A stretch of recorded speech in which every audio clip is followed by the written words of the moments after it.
All right. Hey, it has been 36 days since Governor Brown's executive order. You know, they say time flies when you're having fun, which is why this has felt like a year, maybe more. I'm Dan Haggerty. Welcome to The Story. Tonight I want to talk about reopening this state, and I want to hear from you while we talk about it. So pull your phone out while you're watching the show. All right, email us at thestory@kgw.com. You can find me on Facebook or Instagram, or use Twitter and the hashtag HeyDan. Okay, and first, you should know that this little alliance that we got going with all the other West Coast states, we just got a little bit bigger. A couple of weeks ago, remember, we found out that Oregon and Washington and California are teaming up to come with the best plan to reopen our states. Each plan would kind of be based on what's best for each state, but we'd all work together on it because there's so much that connects us. Well, now, let's welcome two new recruits, Nevada and Colorado. Welcome aboard. Happy to have you. They're joining the ranks of the West Coast PACT.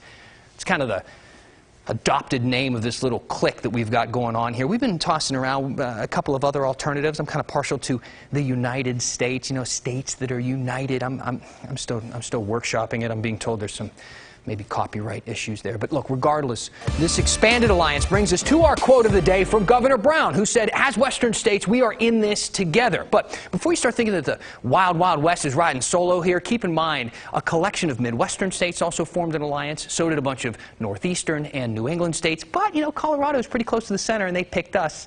Not that all alliances aren't great, I'm just saying. Together, our Western Pact has put together these four goals. Protect vulnerable populations. Make sure we're able to care for people who get sick, mitigate health impacts that aren't directly related to COVID-19, and finally, make sure any lifting of restrictions includes development of testing, tracking, and isolating the virus. And that last point is going to bring us to our big story, which is all about what happens when things start to reopen. It's not going to happen really anytime soon. It's certainly not going to happen all at once. And even when it does, when that day does come, everything starts to open back up, you can bet that businesses won't be booming right off the bat, right? Because a lot of people are probably going to try and not maybe be around a lot of crowds. Here's where things stand right now. Governor Brown said non-emergency surgeries can continue starting May 1st. And just today, Governor Inslee said Washington's ban on fishing, golfing, and visiting many state parks will be lifted on May 5th, at least for now. I do want to emphasize that this is a decision we make today. But if this virus were to spring back, we might have to roll back some of these measures again, which is the reason we have to remain disciplined in how we do enjoy the great outdoors. And listen, it's no secret that not everybody agrees with these stay-at-home orders and these closures. In fact, just this week and this weekend, Pat Doris saw two very different examples of how things might look moving forward. With healthcare opening up this Friday across Oregon, it's natural to wonder about other businesses and areas. But in Oregon City, the mayor likely went too far, suggesting he may issue a declaration opening all the businesses there. That brought a stern letter from the Attorney General threatening civil or even criminal action unless he backed off. The Oregon City Commission held an emergency meeting Sunday. The mayor tried to explain his actions. Starting about a week and a half ago, I started receiving calls and then making calls to different mayors around the state, having discussions about the economic impact that this was having on our communities. And I was leaning towards making some kind of an announcement. But Mayor Dan Holiday said he changed his mind, did nothing, and was surprised by the threatening letter. City Commissioner Rocky Smith blasted the mayor. I would like to say that I'm extremely disappointed in the mayor's actions from the last couple of weeks and the last few days. The Oregon City Commission issued a statement saying it never considered reopening against the governor's orders and that the mayor did not speak for them. At the other end of the spectrum, Baker County in eastern Oregon drafted a plan and submitted it to the governor's office. Mark Bennett is a county commissioner and a cattle rancher. We believe that we've met all the phases and all the criteria as outlined by the governor. And, you know, we're suffering from an economic impact to this, to our community. And we also, though, conversely, want to make sure that we are not putting anyone at risk. The county's plan runs 14 pages and outlines how it's expanded hospital capacity, despite the fact there are no confirmed cases there, is working with local businesses to design safe distancing strategies and stocking up on PPE for healthcare workers. Bennett hopes that Baker is an example other counties can use and that the governor approves the plan soon. Cattle prices have fallen 50%. The entire county is hurting. The cattle industry brings in about $90 million, the tourism about $45 million. Having both of them simultaneously in the situation we are has been a real drain on our community. In other more urban cities like Beaverton, we're taking this very seriously because you and I both know that this is not going to go away in 2 weeks or 3 weeks or a month.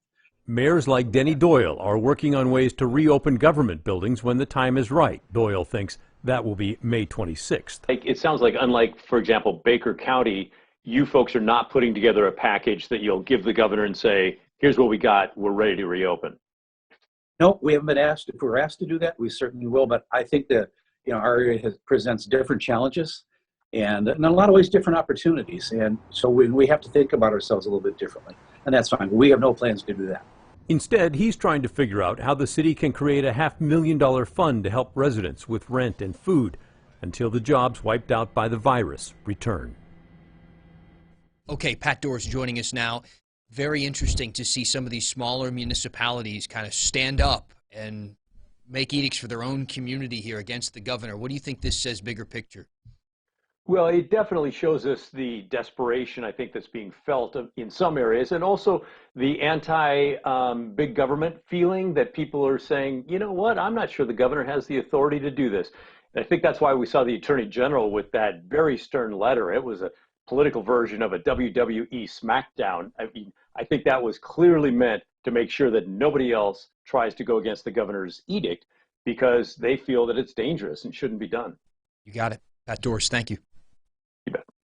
So, for the time being, most places are still closed, and that means no income for a lot of people. And because of Oregon's ancient unemployment system, it means no quick assistance either. But small businesses are getting some help today because of the second round of the funding for the Paycheck Protection Program has become available. Remember, that's the thing that those huge companies like Ruth's Chris Steakhouse took advantage of first time around, got millions of dollars before small businesses even had a chance. By the way, Ruth's Chris says they're giving back the $20 million loan it received. Well, this time around, they want to make sure that money gets exactly where it needs to go, about $60 billion for businesses in rural or traditionally minority areas. But there's still a backlog, keep in mind, from first time around. And we've heard from people that the site actually keeps crashing. We talked to a guy named John Gimry who runs Gimry's Shoes in Hillsborough. He missed out the first time around for funding, but his bank told him today his application will be submitted. It's been emotionally draining. Initially, it was very positive. When we heard the program was available, our thoughts were, wow, that's fantastic. That's really something that's going to make a difference and be able I can somewhat see a path going forward. It's good news, no doubt about that, but it is fleeting. The second round of funding probably won't last very long at all. Some experts actually think it could dry up in just a few days. But look, as you can see from all this, there doesn't really seem to be any uniform plan of how things should open back up. Nationwide, we're actually being pretty conservative here in Oregon. 9 states have already started making changes. You can get your hair cut in Alaska as of Friday and eat in a restaurant with a reservation. In Montana, they opened up churches yesterday, and retail stores open today. In Colorado, our PACT partner, the motto has changed from stay at home to safer at home, with retail shops opening for curbside pickup and real estate agents showing homes there again. South Carolina reopened its beaches. Retail in Mississippi opened back up as long as business owners limit how many people they let in their stores. Same goes for restaurants in Tennessee starting today. Now, most of these states plan to make even more changes next week when 8 other states will see their stay-at-home orders expire, like Texas, where today the governor announced a plan to reopen malls, restaurants, movie theaters, museums, and libraries at 25% capacity on May 1st. But no one has been nearly as aggressive as Georgia and its Governor Brian Kemp. His plans have a lot of people nervous. Some of them are upset, like the mayor of Atlanta and some small business owners, and even the most powerful Republican in the world. Which brings us to an unprecedented second quote of the day from that Republican. It's my show. I can do whatever I want. President Trump even saying, "I think it's too soon." But on Friday, Georgia went for it. They reopened gyms and bowling alleys and tattoo parlors and barbershops and nail salons. And today they opened movie theaters and dine-in restaurants and social clubs. Businesses will screen workers for fevers and keep workstations 6 feet apart. But this rollout has been very controversial. I talked to a colleague of mine from our sister station in Atlanta, a man with probably the greatest head of hair in TV news, about what they're seeing in the city. We are seeing an uptick in activity on the roads. Certainly more businesses are open. There seems to be more activity from people in my unscientific polling of just being around what is called in town here in Atlanta. And you know, we wonder if that will certainly increase in the days ahead. The sense is it probably will. Though there is a lot of motivation for reluctance here. According to the New York Times, some beauty salons there in Atlanta are asking customers to sign a waiver before they sit down, which does make sense since cases of COVID-19 have spiked there in the past month.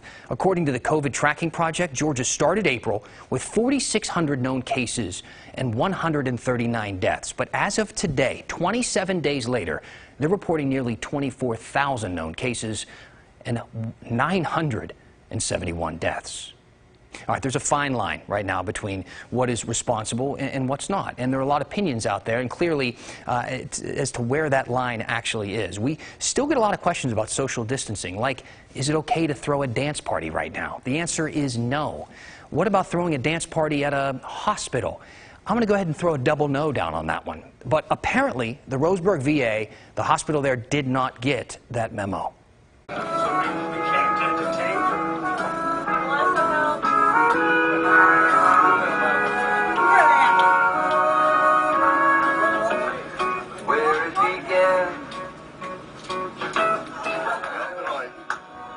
Oh boy. All right. So the Oregonian got a hold of this video. It's from Friday. What looks like some kind of, morale building exercise there at the VA, which sounds really great, but come on. The guy with the boombox there is the VA director, Keith Allen. No one there wearing a face mask. Nobody is 6 feet apart, not even close. Now, I'm not trying to be like the dance party police here or anything, but not a very good look there, guys, especially because last week we found out that 4 of your staff members and 1 patient tested positive for COVID-19. You serve 56,000 veterans in Southern Oregon and Northern California, so stuff like this could, put a lot of people at risk. It really could. If you want to throw a party, by all means, just join the rest of us on Zoom. Hey, pandemic or not, there's apparently 2 things that will get Portlanders excited enough to not only leave their house, but wait in line 4 hours and know it's not in and out this time. And as if bars and restaurants didn't have enough to worry about already, how they're losing even more money on lottery machines with no customers to play them. And the race for Washington County Commission gets a kiss from a familiar face. When the story continues.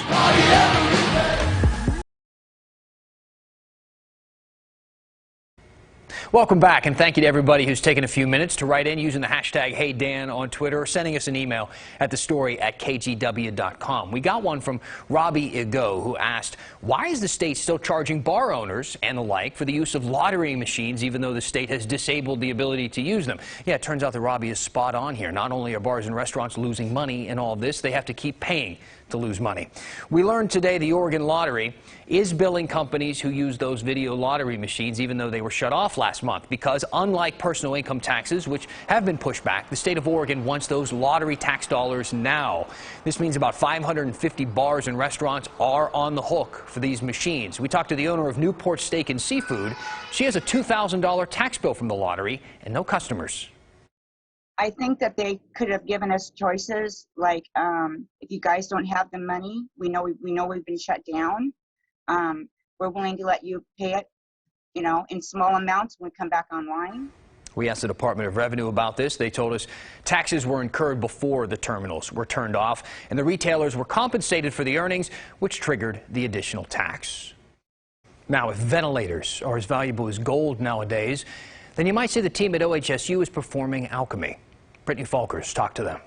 The hard thing really is the unknown and the fears. As healthcare workers fight COVID-19 on the front line, they're not just battling the virus, but also a lack of resources like PPE and ventilators. It was pretty nerve-wracking having all of our supplies running out really fast. Dr. Albert Chi and his team at OHSU confronted that challenge head-on, designing this low-cost ventilator that can be widely produced with 3D printing technology. This beautiful, simple design can do basic ventilation as well as advanced ventilation for people with advanced airway disease. Chi is leading the team with a background pioneering 3D printed prosthetics for children.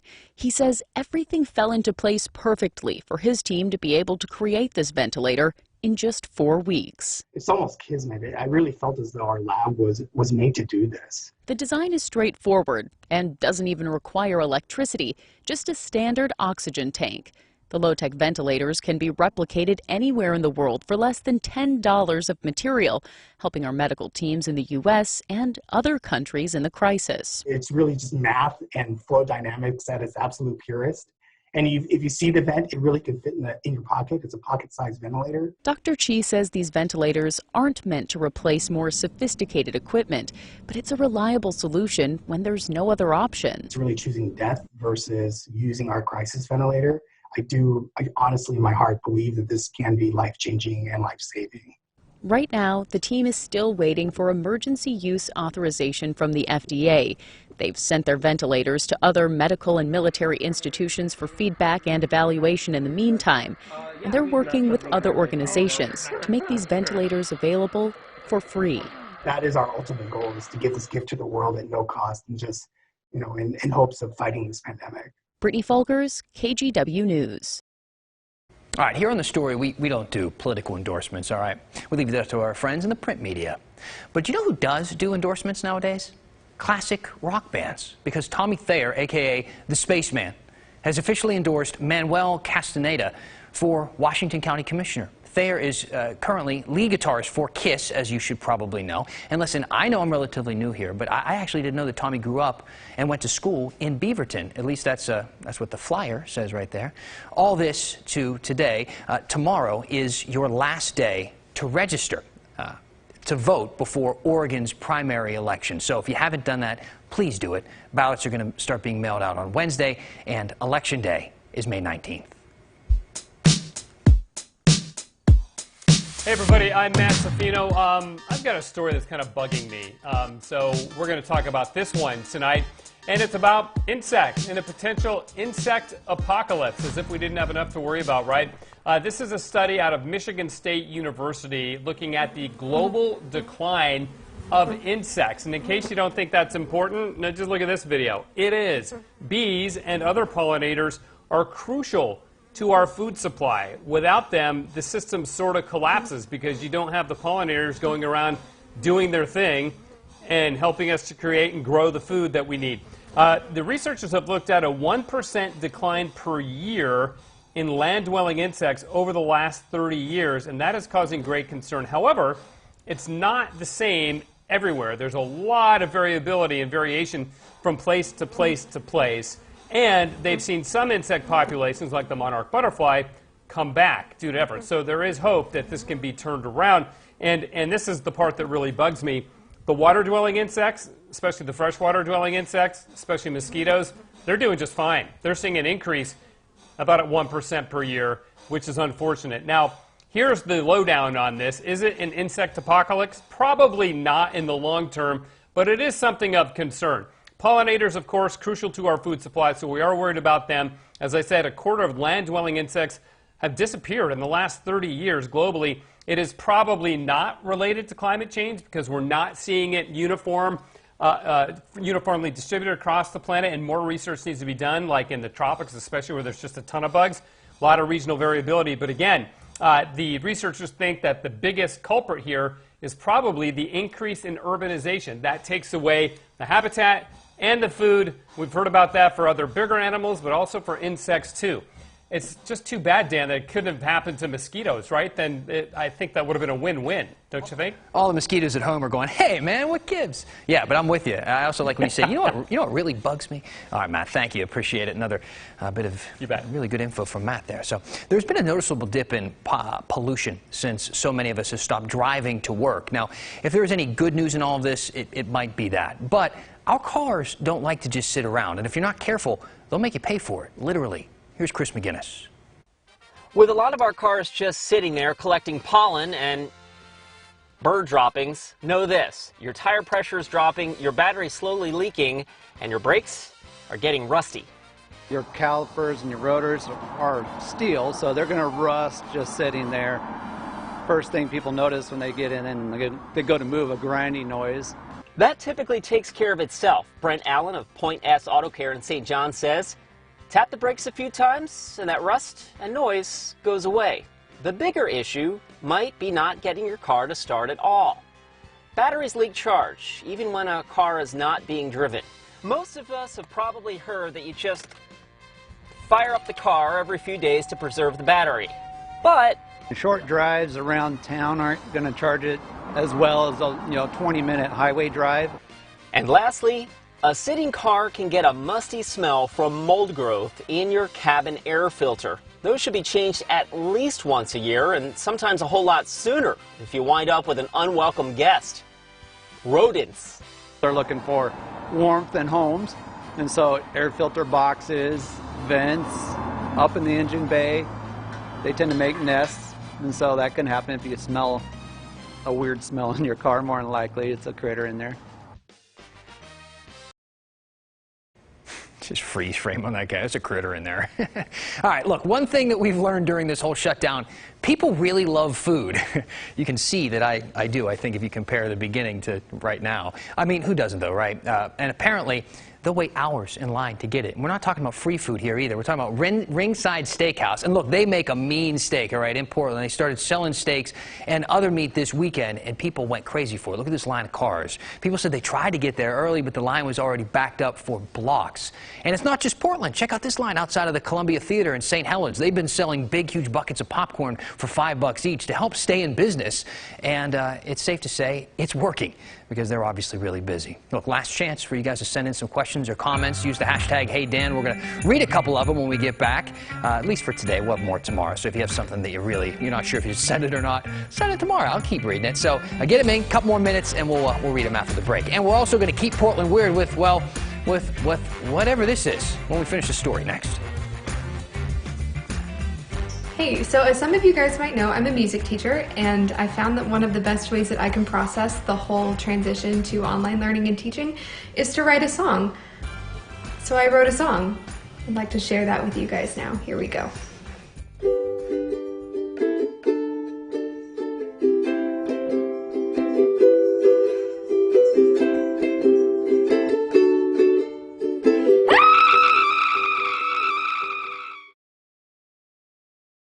All right, let's keep Portland weird tonight, shall we? And we're going to do it with help from this truck with attitude. Thanks to our director, Jay, who spotted this bad boy yesterday parked on Northeast 53rd. The license plate says tattoo, so I'm guessing there's a story there. If you know what that story is, please share it with me because I'll tell it on the story. I'd love to tell that story on the story. Use the hashtag HeyDan. And if you see somebody out there keeping Portland weird, send it our way. You can also email us at thestory@kgw.com. We're getting a ton of back and forth, as I knew we would, about reopening. You know, we've heard it from the very beginning. A lot of people in the city say, hey, we got a lot of people around here. We don't want to open up just yet. A lot of people in rural communities saying, we do want to open up. Some people saying that my only thought opening rural counties like Baker County, Crook, Harney is what's going to keep the population of the west side from coming over to recreate kind of some of the issues over there. So, you know, we haven't seen a lot of cases in rural parts of the state. But maybe people in busier places might bring it there. That's one of the concerns. But get online, get involved in the conversation. Use the hashtag HeyDan. Somebody else pointing out, Dan, you are so proud of your sense of humor. Yeah, I am. Thanks for being with us. This is The Story. We'll see you back here tomorrow. Get the news at 6:30 and Laura Porter coming up next.